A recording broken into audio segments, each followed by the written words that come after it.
Hello, today I am sat under the trees. It is a very lovely, very beautiful afternoon in May, sunny but a bit chilly. I decided to sit here because I wanted to share with you a little bit of my thinking around language, which is that language learning and language using, speaking, all of that sort of stuff, should be felt. In the same way as here, I am feeling the wind through the trees and a bit of sun that's coming through over here too. It is warm but not too warm, so my arms are a bit chilly. Why am I sharing that? Well, because when we speak a language, we do different things with our mouths. So, for example, one of the things that my student and I work on quite often is learning to enunciate in French. And for that, we're going through the vowels, because in French, our vowel pronunciation is big. We don't go halfway. Obviously, when people speak fast, they munch everything else. But when we're learning, we want to try and be understood properly. But when we learn how to pronounce a different sound in a language, French being the one I teach, but we do something different. So if I think of the French vowels, I usually go with big mouth. A, E, I, O, U. Obviously I'm exaggerating now, but I like it because what it does is when I speak French, it allows me to put stresses on bits of the words depending on what I want to say. People, English speakers, always joke on the oh la la. Well, it's something that we say. It's an exaggeration with gestures with it. All of this, all the open and closed mouth, all the gesturing to go along it, which I do quite a lot, we feel it. It's our bodies doing it. It's not just our brains. So, okay, it is really important to learn lists of vocab, learn how to conjugate verbs, learn sentence structure. And believe me, I like that. I like teaching it and learning it. But we need to feel the language. We need to hear the sounds and the music that goes with it. We need to feel what our tongue is doing in our mouths. So in our mouths, yeah. See, my mind wasn't doing. Mine wasn't doing th. It was doing so, in a French way. That's really cool though, because if I can feel it, I can then decide: is it something I want to change?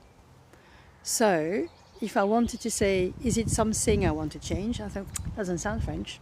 Well, it sounds French, doesn't sound English, even. What I can do is think what I'm doing, what I should be doing with my tongue, and say th instead. Put it behind my teeth. Now, I do that as part of my lessons, but beyond that, what I think is really nice is that, for me anyway, when I speak English, as I'm doing now, I feel slightly different from when I speak French. It's hard to put into words what it is, but it's a really cool thing to experience. And it allows us, I think, to uncover different parts of our personalities and to have a play, try to be somebody else. Actually, we can't be somebody else, but try and play, try and see what happens.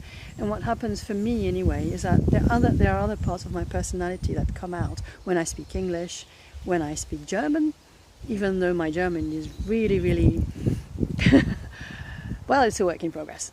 But I really enjoy it. It's different. It shapes what I think in a different way. But it only does that because it goes through my body, not just through my brain, but through my body. So there you go. I hope I haven't made that too confusing, but I would say when you're learning French or something else, feel what's going on. Look in the mirror and talk and see what your cheeks are doing. See what your tongue is doing. See what your eyes are doing. Do they open? Do they close? Does your eyebrow, does mine do, wiggle about? Do you use your hands more when you try to speak French? Or Italian? Or Spanish? Or something else? I don't know. Okay. Equally, other languages that you're trying to speak, or that you are speaking, where you're going to go a bit more poised, a bit more calm. And you might find that in French or in Italian or in German or in Arabic or whatever. But have a go, feel it through your body, feel what it feels like to speak that language, to make those sounds, or to try and make them.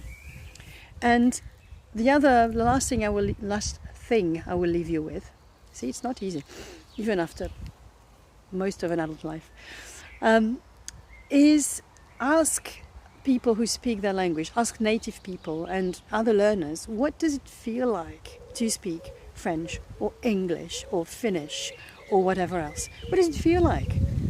You know, what is it like in your body to do it? Obviously, I'd like to know what it's like for you, and especially if you're learning French, because, well, that's my job. So I want to know about people who are learning French. So share with others. Share what you're feeling, ask them what they're feeling, and see how it affects your language learning. Merci beaucoup. I wish you a lovely, lovely day wherever you are, whether it actually is lovely or whether you can make it lovely for yourself. And yeah, get in touch. Salut, à la prochaine.